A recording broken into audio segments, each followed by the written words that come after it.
नीला आसमान अचानक ही स्वाह हो चला था। बारिश की छोटी छोटी बूंदें अंबर से टपकने लगी थी। तूफान जोरों पर था। दरवाजों के टकराने की आवाज़ सुनकर जूही बाहर आई। अंधेरा देखकर अतीत की स्मृतियाँ ताज़ा हो गई। कुछ ऐसा ही तूफानी मंजर था आज से 1 साल पहले का। उस दिन उसने जींस पर टॉप पहना था, अपने रेशमी केशों की पोनीटेल बनाई थी। वह बहुत खूबसूरत लग रही थी। उसने आंखों पर सनग्लासेस चढ़ाए और ड्राइविंग सीट पर बैठ गई। कुछ ही देर में वह बैंक में थी। मैनेजर के कमरे की तरफ बढ़ते हुए उसे कुछ संशय हुआ था कि उसका लोन स्वीकृत होगा भी या नहीं, पर मैनेजर की मधुर मुस्कान ने उसके संदेह को विराम दे दिया। उसका लोन स्वीकृत हो गया था और अब वह अपना बुटीक खोल सकती थी। आनन फानन उसने मिठाई मंगवाकर बैंक स्टॉप को खिलाई और प्रसन्नतापूर्वक घर लौट आई। शुरू से ही वह काफ़ी महत्वाकांक्षी रही थी। फैशन डिज़ाइनिंग का कोर्स करते ही उसने लोन के लिए आवेदन कर दिया था। पड़ोस के कस्बे में रहने वाली जूही इस शहर में किराए पर अकेली रहती थी और अपना कैरियर गारमेंट्स के बीएच व्यापार से शुरू करना चाहती थी। अगले दिन उसने सोचा कि मैनेजर को धन्यवाद दे आए। आखिर उसी की सक्रियता से लोन इतनी जल्दी मिलना संभव हुआ था। मैनेजर बेहद स्मार्ट, हंसमुख और प्रतिभावान था। जूही उससे बेहद प्रभावित हुई और उसकी महंगाई कॉफ़ी के लिए मना नहीं कर पाई। बातों बातों में उसे पता चला कि वह शहर में नया आया है। उसका नाम नीरज है और शहर से दूर बने अपार्टमेंट में उसका निवास है। धीरे धीरे मुलाकातें बढ़ी तो जूही ने पाया कि दोनों की रुचियां काफ़ी मिलती हैं। दोनों को एक दूसरे का साथ काफ़ी अच्छा लगने लगा। लगातार मुलाकातों में जूही कब नीरज से प्यार कर बैठी पता ही नहीं चला। नीरज भी जूही की सुंदरता पर कायल था। बिजली तो उस दिन गिरी जब बुटीक की ओपनिंग सेरेमनी पर नीरज ने अपनी पत्नी नीता से जूही को मिलवाया। नीरज के विवाहित होने का जूही को इतना दुख नहीं हुआ जितना नीता को उसकी पत्नी के रूप में पाकर। नीता जूही की सहपाठी रही थी और हर बात में जूही से 19 थी। उसके अनुसार नीता जैसी साधारण स्त्री नीरज जैसे पति को डिजर्व नहीं करती थी।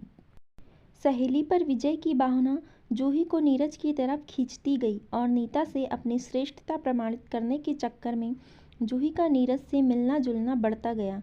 नीता खुश थी। अकेले शहर में जूही का साथ उसे बहुत अच्छा लगता था।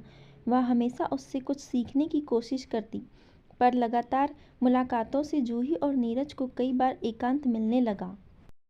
दोनों बहक गए और अब एक दूसरे के साथ रहने के बहाने खोजने लगी। नीता को अपनी सहेली पर रंच मात्र भी शक न था और नीरज पर तो वह आंख मूंद कर विश्वास करती थी। विश्वास का प्याला तो उस दिन छलका जब पिताजी की बीमारी के चलते नीता को महीने भर के लिए पीहर जाना पड़ा।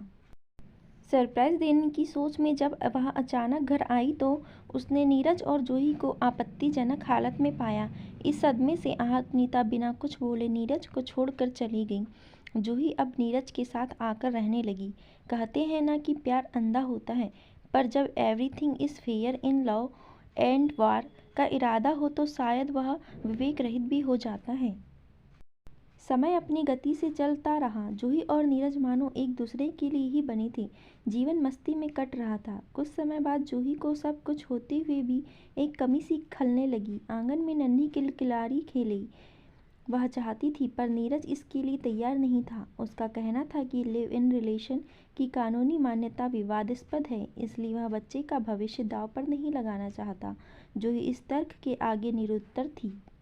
जूही का बुटीक अच्छा चल रहा था। नाम व कमाई दोनों थे।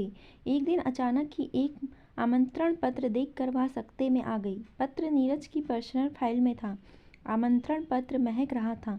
वह तो किसी पार्लर के उद्घाटन का, पर शब्दावली शायराना व व्यक्तिगत सी थी। मुख्य अतिथि नीरज ही थे। जूही ने नीरज को मोबाइल लगाना चाहा, पर वह लगातार आउट ऑफ रीच आता रहा। दिन भर जूही का मन काम में नहीं लगा। बुटीक छोड़कर वह जा नहीं सकती थी। रात को नीरज के आते ही उसने प्रश्नों की झड़ी लगा दी। कुछ देर तो नीरज बात संभालने की कोशिश करता रहा, पर तर्कविहीन उत्तरों से जब जूही संतुष्ट नहीं हुई तो दोनों का झगड़ा हो गया। नीरज पुनः किसी अन्य स्त्री की ओर आकृष्ट था। संभवतः पत्नी के रहते जूही के साथ संबंध बनाने ने उसे इतनी हिम्मत दे दी थी। मौजूदा दौर में स्त्री की आर्थिक स्वतंत्रता ने उसके वजूद को बल दिया है, इतना कि कई बार वह समाज के विरुद्ध जाकर अपनी पसंद के कार्य करने लगती है। नीरज जैसे पुरुष इसी बात का फायदा उठाते हैं। उन्होंने पढ़ी लिखी बराबर कमाने वाली स्त्री को अपने समान नहीं माना, बल्कि उपभोग की वस्तु समझकर उसका उपयोग किया। अपने स्वार्थ के लिए जब चाहा उन्हें समान दर्जा दे दिया और जब चाहा तब सामाजिक रूढ़ियों के बंधन तोड़ दिए। विवाह उनके लिए सुविधा का खेल हो गया।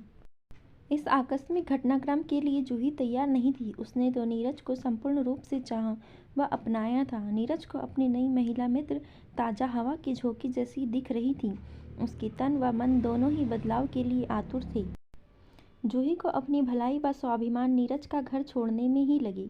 कुछ महीनों का मधुमास इतनी जल्दी व इतनी बेकदरी से खत्म हो जाएगा, उसने सोचा न था। नीरज ने उसको रोकने का थोड़ा सा भी प्रयास नहीं किया। शायद जूही ने इस कटु सत्य को जान लिया था कि पुरुष के लिए स्त्री कभी हम कदम नहीं बनती। वह या तो उसे देवी बनाकर उसे नैसर्गिक अधिकारों से दूर कर देता है, या दासी बनाकर उसके अधिकारों को छीन लेता है। उसे पुरुषों से चिढ़ सी हो गई थी। नीरज के बारे में फिर कभी जानने की उसने कोशिश नहीं की, न ही नीरज ने उससे संपर्क साधा।